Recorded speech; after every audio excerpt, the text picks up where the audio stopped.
Thinking about you, and it really blows my mind. It seems you're having all. You're successful, full of life, and looking fine. But yet you're crying night, 'cause try as you might, something's missing in your life. Gotta get it right. Something you've got, you know you gotta look up. I know you're going through a trying time, but you gotta look up. You gotta look up. I gotta say that you've been on my mind. You know you gotta look up. You gotta look up. The trials of life can break you, and the pain can weigh you down. Look up, look up. You know you gotta look up. You tell me that it never ends, that no matter how you try or what you do, it's never quite enough. And sometimes you feel you cannot make it through. Even when you've done your best, in your heart you're still feeling emptiness. What you're missing, I don't have to guess. The trials of life can break you, and the pain can weigh you down. But if you look up, look up, look up, joy will come around, round, round, round. You know you gotta look up. I know you're going through a trying time, but you gotta look up. You gotta look up. I gotta say that you've been on my mind. You know you gotta look up. You gotta look up. The trials of life can break you, and the pain can weigh you down. Look up, look up. You know you gotta look up. Lift up your eyes into the hills. Where does your help come from? Your help comes from the Lord, the maker of heaven and earth. Lift up your eyes into the hills. Where does your help come from? Your help comes from the Lord, the maker of heaven and earth. I know you're going through a trying time, but you gotta look up. You gotta look up. I gotta say that you've been on my mind. You know you gotta look up. You gotta look up. The trials of life can break you, and the pain can weigh you down. Look up, look up. You know you gotta look up.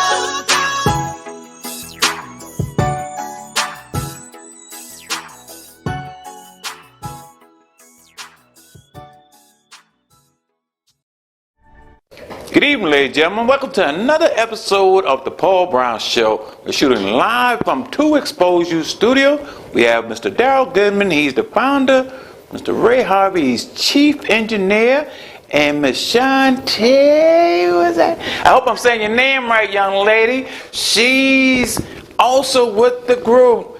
Welcome, ma'am. How you doing?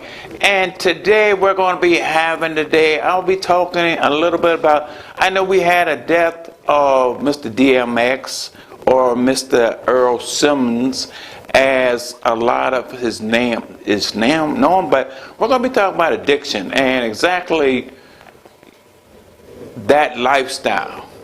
because I too am a recovering addict, and I also dealt with what DMX was dealing with, and there was a lot of people that's out there in society who has dealt with that. Some of us have beat it, some people have died because of it. Okay, DMX, he died on April 9th, 2021. He was in, a drug overdose. He was in the hospital, I guess, and then they took him to some type of location where he was able to die peacefully.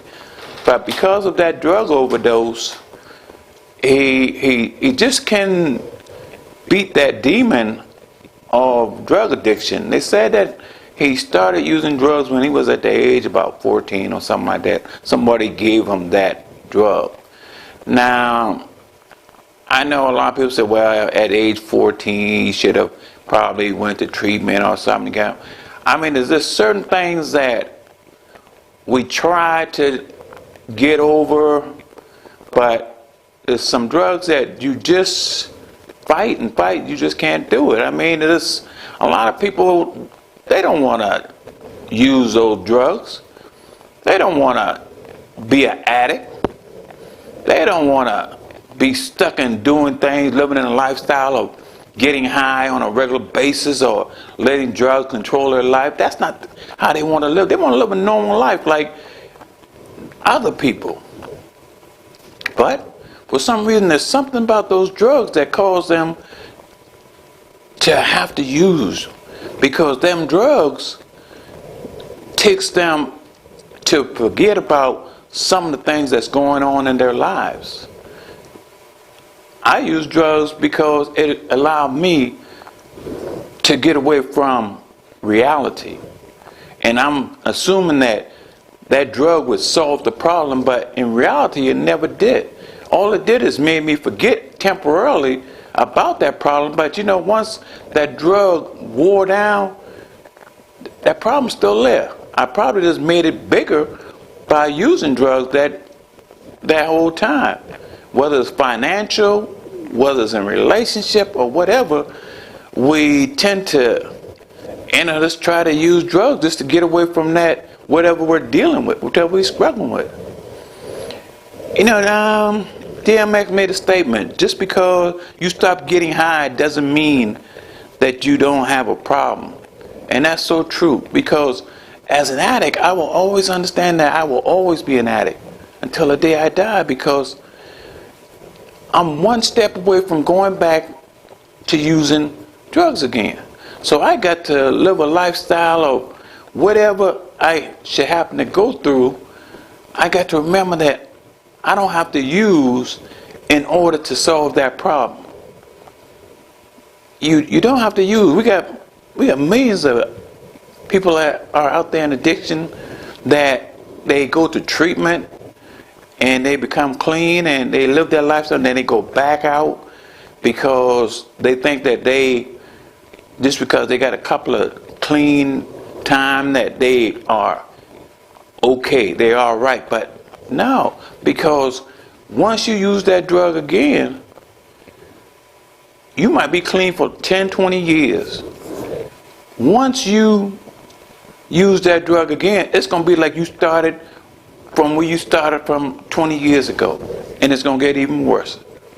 So you got to remember, if you have someone that's in your family, friends who are out there in addiction, they don't want to be using drugs, but it's just something about that drug that makes them, they love that drug over their family, they love that drug over their friends, they love that drug over money, because DMX had money. Whitney Houston, she died, overdose. She had money. You got a lot of athletes. You got athletes. They can't pass a drug test because, and they got millions and millions of dollars that's out there that they're willing to give up because, and all they have to do is pass that drug test. And they'll fail that drug test over and over and over again because of the fact that they love that drug more than they love living. So they will continue to use, and they'll end up losing everything that they worked for just to get that high, that last minute high. And a lot of people just don't understand that. I mean, it's like you have to be in their shoes to understand exactly what they're going through. So, it's like, it's not a fun lifestyle. No, it's not. It's real bad. I got clean on August 25th, 1997. And the only reason I got clean because I got that 3 strike in Charleston. And after I went to court, the judge told me, my cousin and my father, they was going to sentence me to 10 years in prison. And my cousin, he was a vocational rehab specialist. He went to that judge, him and father, and I don't know who did what or whatever, but they convinced that judge to send me to a drug treatment place. And so they gave me either Atlanta, a place in North Carolina, some Rocky Mountains, North Carolina, or Charlotte. They selected Charlotte. It's the closest place to Charleston. I can come down and visit Charleston. So I selected Charleston. So since 1998, I'm in Charlotte, and I've been there ever since. And I'm living a lifestyle, and I'm, through the grace of God, I live one day at a time without using that drug.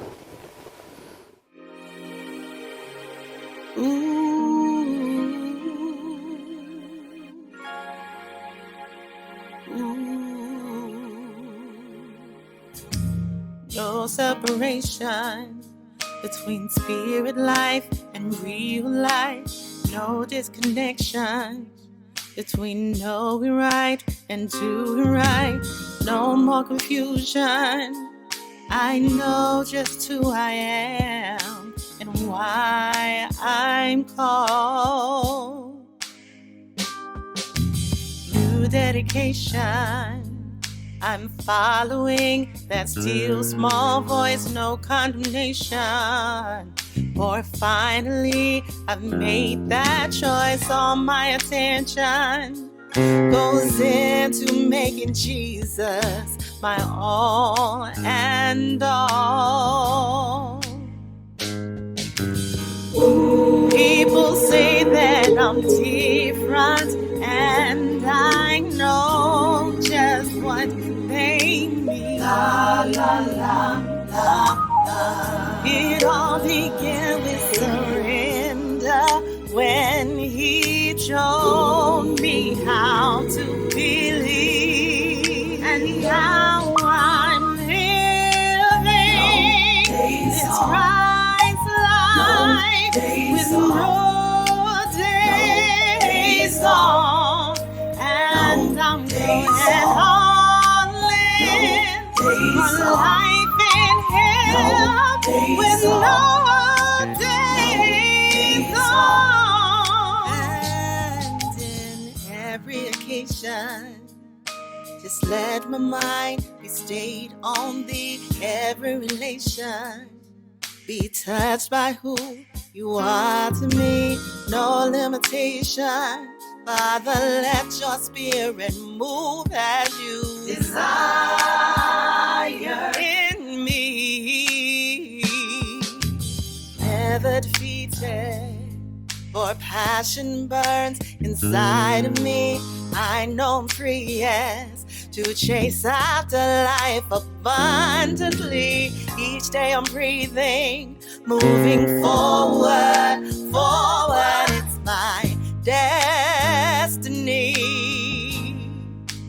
Oh, I am persuaded I finally found that greatest love of all. La, la, la.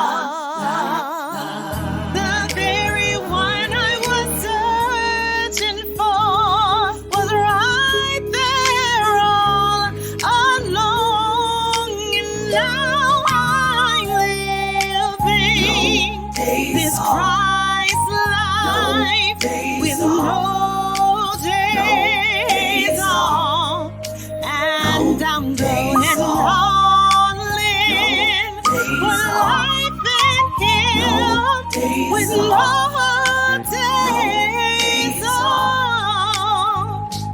All my saddest days are forever changed.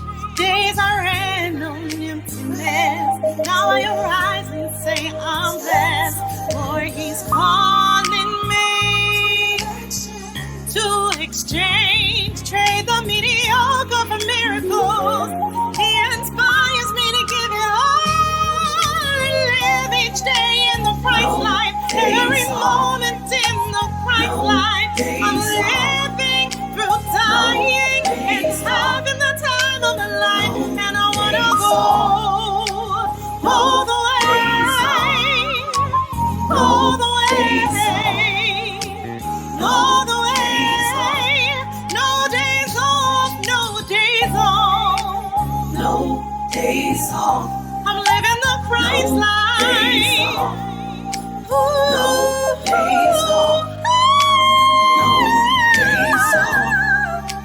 no days off, all the way with no days off, no days off, no days off, no days off, no days off, no days off.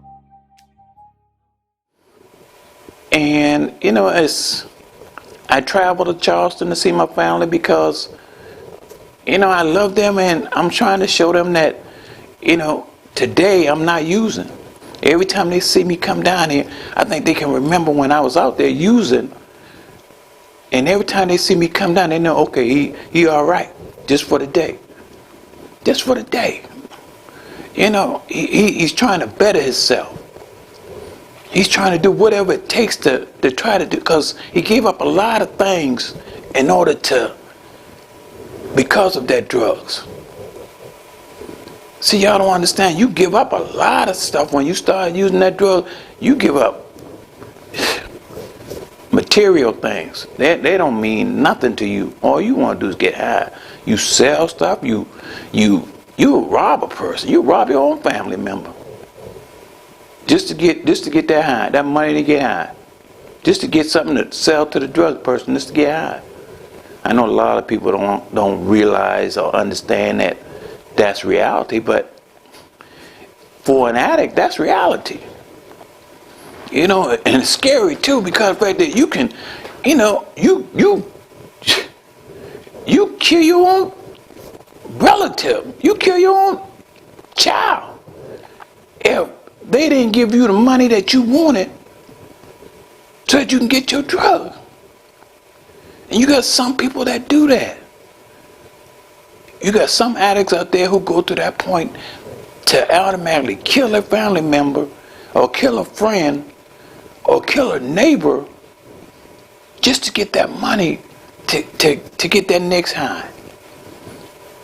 So today, you know what I'm saying, as we looked at DMX, I mean, he was a great artist. He was in a lot of different, he was in a lot of movies. He sung. I mean, he was a great artist, but he just couldn't beat that addiction. It was something of that, I mean, it was something of that addiction that he kept on going back into in order to just to live. And eventually it got to him. I heard that when he started his shows and when he ended, he would pray. That's strange to some people, you know. How could you be out there in addiction but still be praying? And we all, let me tell you, even when you're out there in addiction, you still believe God is with you.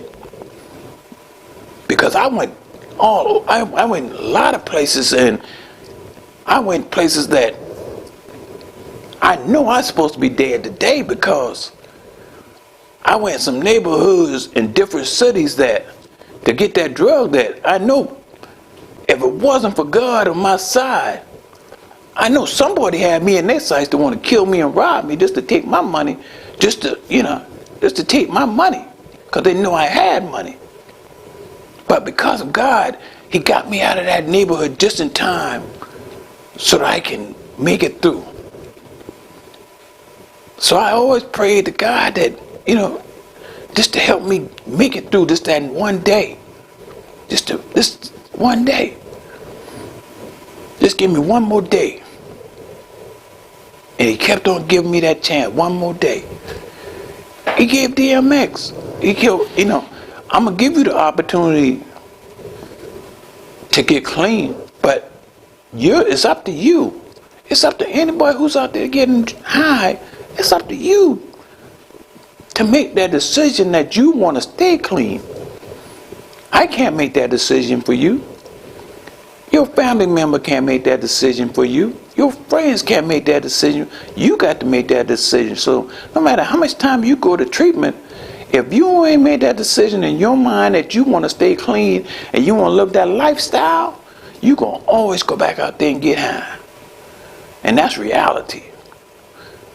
They had this pandemic going on back in 2020, we had this pandemic going on. And some people who just started getting clean, they go to these drug treatment, they go to these NA meetings, they had to sneak around to have NA meeting because they know they can't live without going to a meeting. They got to hear someone talking about how they made it just that one more day without using drugs. So while you were in the house being quarantined and all that, they probably was somewhere snuck in somewhere having a meeting, just trying to beat that, because that demon of trying to stay clean. Because they do everything repetitiously. Every day they got to have that meeting and hear someone telling them that just for one day you can make it without the use of drugs. So they have these meetings and they go to them.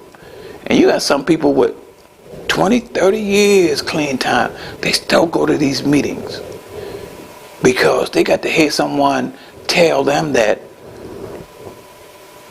whatever you go through life, you don't have to use in order to make it. That drug, whoever invented that crack cocaine, they created a monster. That thing's a monster, because let me tell you, that thing hits something in your head, and once that thing get inside you, it hits something in your brain that tell you, it makes you crave for it. And you don't want it until you get some money. And once you get some money, next thing you know, I can just get a little piece and then I'll be all right.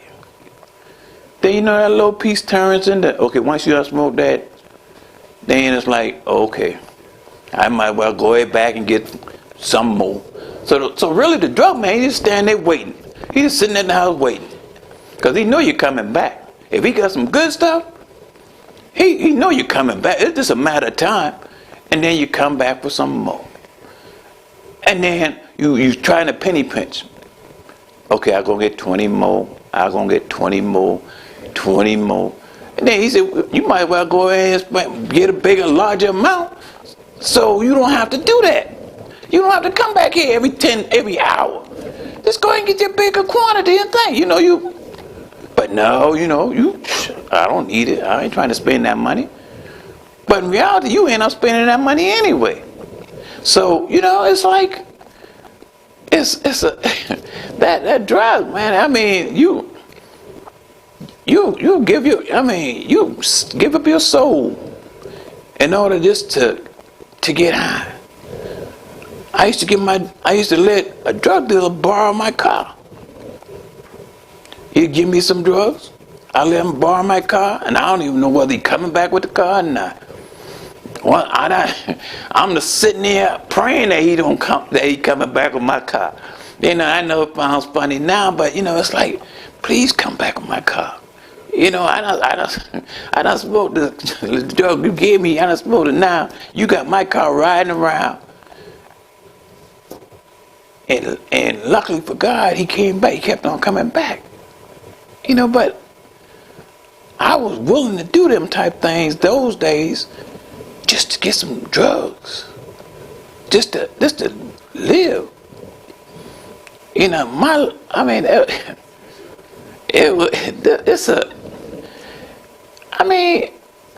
we laugh at it and stuff like that, and we joke, but when you have that family member out there and they out there getting high and you don't know where they at and how they doing, whether they're alive, whether they dead,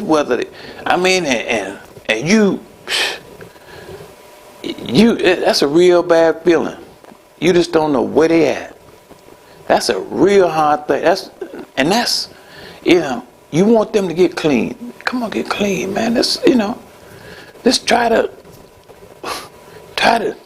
before I die, just let me see you be able to live life over again. Be the person that you were. Because we always thought that nobody knew we was getting high. You didn't know even though I looking the way I was looking, looking bad and all that, I didn't think people knew I was getting high. Everybody knew but me.